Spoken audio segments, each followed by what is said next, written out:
Well, joining us now is a man who needs very little introduction, Kenny the Jet Smith, two-time NBA champ turned analyst and former Tar Heel. Kenny, how are things going today, my man?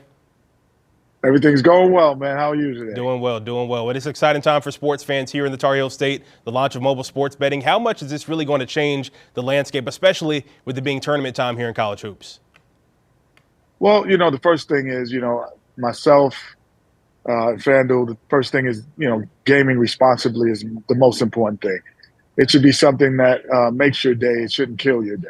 Of course, you guys at FanDuel have the partnership with the Carolina Panthers here in town. How significant will that be for fans as we get closer to the upcoming season this fall? Well, most fans, that are in the gaming thought process, they've been to Vegas, they've been to Atlantic City, they've been all over the world, and they've been in other states. This is the 22nd state now that has, the ability to wager online. So it's nothing unique. In that sense, it's just great that now the Tar Heel State is part of that process. And people should have a lot of fun and go Heels. Of course, you are Tar Heel through and through. Quite a turnaround this year after not making the tournament last year. What do you think led to the strong season this year as we now get closer to tournament time? I just think continuity. I think they had the talent last year. Just the continuity was a little bit off after making the Final Four the year before, final game actually.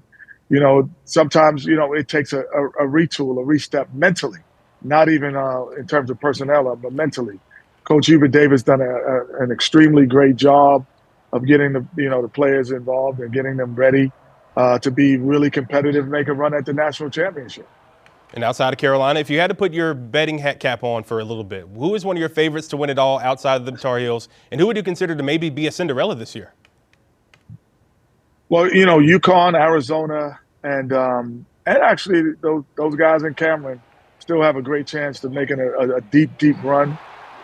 Cinderella is probably going to, kind of show itself this week with the conference tournaments. There are a lot of teams that are now peaking. And the NBA season, of course, in full swing. Another tough year for the Hornets, but they have some solid pieces to build around. You have guys like LaMelo Ball and Brandon Miller. Now this time of year, you have new ownership and new blood in the front office. How do you think they turn things around here in Charlotte with the Hornets? Health. I think, you have a top 5 point guard in LaMelo Ball. So anytime that he's healthy, he makes everyone else better. And can he stay healthy is going to be the key to their future, not even to their seasons. And Brandon Miller having a great rookie season, one of those guys. Some even question if Charlotte should even take him with that second pick in last year's draft. What has impressed you the most so far about his game? And does he remind you of maybe anybody you played against or have seen over the course of your career? I mean, he's a new age 2-3. Everyone, as he said, that Paul George was his GOAT. You could see the similarities that he tries to play put in his game. So I think that would be a comparison. But for me, I think people who hadn't seen him in college, he was there 1 year, so it's hard to make an assessment. Those people who were not defending him just hadn't seen him really. Kenny the Jet Smith, appreciate the time. Enjoy March Madness, my friend. Thank you. Thanks for having me.